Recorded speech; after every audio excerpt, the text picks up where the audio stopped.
Welcome to NP Certification Q&A, presented by Fitzgerald Health Education Associates.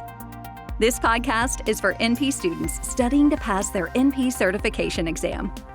Getting to the correct test answers means breaking down the exam questions themselves.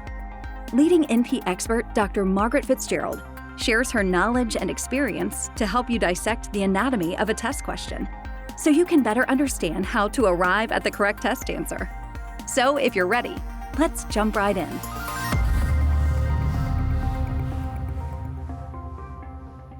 Which of the following best describes a disease that should be reported to the local or regional public health department? A, diseases where public health intervention is needed to help prevent spread to the region or community. B, diseases with significant rates of mortality and morbidity. C, diseases that are more often noted among individuals with significant immunocompromise. D, diseases where intervention in early life helps lead to improved health in adulthood. The correct answer is A, diseases where public health intervention is needed to help prevent spread to the region or community. Where should you start with a question like this? First, determine what kind of a question it is. This is a question that could fall under either assessment or as well professional issues. And it's a kind of a question that could be fair game regardless of what exam you are taking. I also clarify this as a question that I call a hit the panic button question. What do I mean by that? We're very often try this again.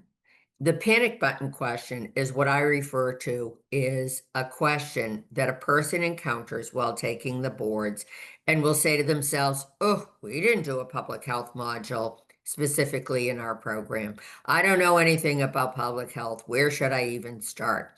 In reality, you've actually had a good deal of public health education in your NP program, and I dare say if you dig back into the memory bank, a fair amount in your undergraduate nursing program as well. This is the type of question that if you simply approach it by using your common sense and your nursing knowledge, you're going to be able to figure out the answer. First, as we do with all of these podcasts, let's take a look at some background information. What is public health? And according to KFF, or the Kaiser Family Foundation, public health can be broadly defined as the science and art of preventing disease, prolonging life, and promoting health. And it also further defined as what we do together as a society to ensure the conditions are in place where everyone can be healthy. The overarching focus of a public health system is to help with disease prevention, health promotion, and to close gaps in health disparities. The reach of public health can be local, regional, statewide, or national, depending on the governmental organizations involved. Examples of essential public health services including investigating and diagnosing and addressing health problems that affect the population in their catchment area, providing ongoing advisories on new health challenges such as uncommon or emerging infectious diseases, ensuring adequate and equitable distribution of healthcare resources often comes under the public health umbrella. Just remember, what are we talking about? Health and public. Those two words together, they really help define what we're talking about. However, a question like this can really throw you on boards where you might say, hey, just give me another high blood pressure question. Give me another diabetes question. Give me another therm question. I'll be ready. But I'm not ready for this question. And what I ask you to do when you encounter a question like this on boards is take a deep breath, look at the question, use your critical thinking skills, break it down as you would any other question, then choose the best response. With that in mind, let's take another look at the question. And by the way, I've had people tell me, well, I got a question on, quote, what's a reportable disease on boards?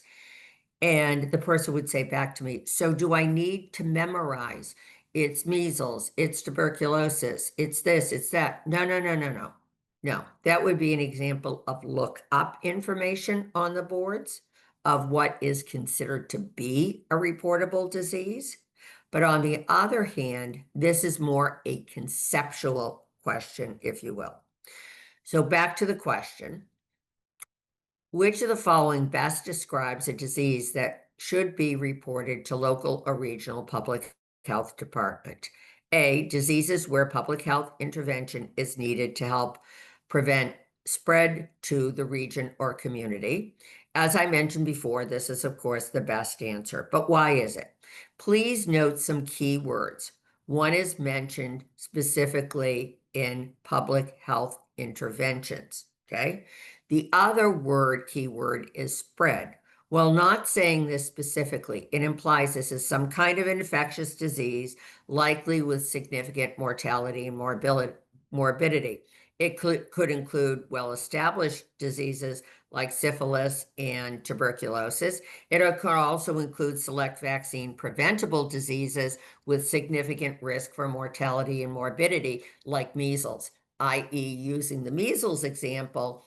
Most communities right now are not having a measles outbreak. Some are, most are not. But if you had measles in your community, there would be public health measures like offering immunization clinics, advisories on what measles looks like, etc., where public health interventions would be really helpful for minimizing the spread of a highly infectious disease like measles throughout the community. The fact that this is the best answer might become a little bit clearer when I go over the other options. Truth be told, you might get down to the end of this question and go, yeah, A was just the least horrible answer. I'm overstating things, but it will be clearer when we go over the other ones here. B, diseases with significant mortality and morbidity. All right, one more time, think this through. This would mean that if we're looking at major causes of mortality and morbidity in our overall population, it would mean that we would be reporting many malignancies, virtually all cardiovascular and cerebrovascular disease to public health, because they rank among the top causes of death and top causes of morbidity in our population. And given that cardiovascular disease, cerebrovascular disease, and cancers rate as those just top causes of death in the overall population, it's a little bit impractical. Plus, the fact that one person has heart disease does not mean another person is going to, if you will, catch it from another person. Same thing with the vast majority of malignancies. So if you think that one through, you'll go, yeah, we're not going to report the 98-year-old who just passed from a stroke, or that the 98-year-old has cerebrovascular or cardiovascular disease. It's impractical, and it would not contribute to public health. C, diseases that are most often noted among individuals with significant immunocompromise.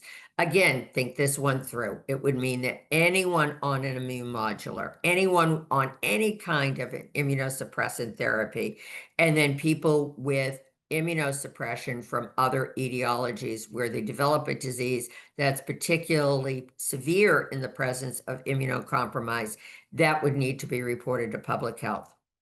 What is public health going to do with that information? And if you get to a point where you say, oh, I reported to public health, but then public health would not have a specific action that they could do to help out this person or help out the community, then you've got your answer. It's not a good choice. It would be hard to delineate what public health would do under these circumstances. It's not a good answer. And then D, diseases where intervention in early life leads to improved health in adulthood. Well, there are screening programs looking for kids who might have more challenges at the achievement of benchmark developmental milestones. Generally, these programs are handled more by the local or regional school system, not so much by the public health department. Key takeaway: when you encounter a question on the NP boards that you didn't anticipate, such as this, take a deep breath, break it down, use your common sense, and remember that you are a well-educated person who can use your critical thinking skills to dig through a test item like this and come up with the best answer. Thank you for listening to NP Certification Q&A, presented by Fitzgerald Health Education Associates. Please rate, review, and subscribe to this podcast. And for more NP resources, visit FHEA.com.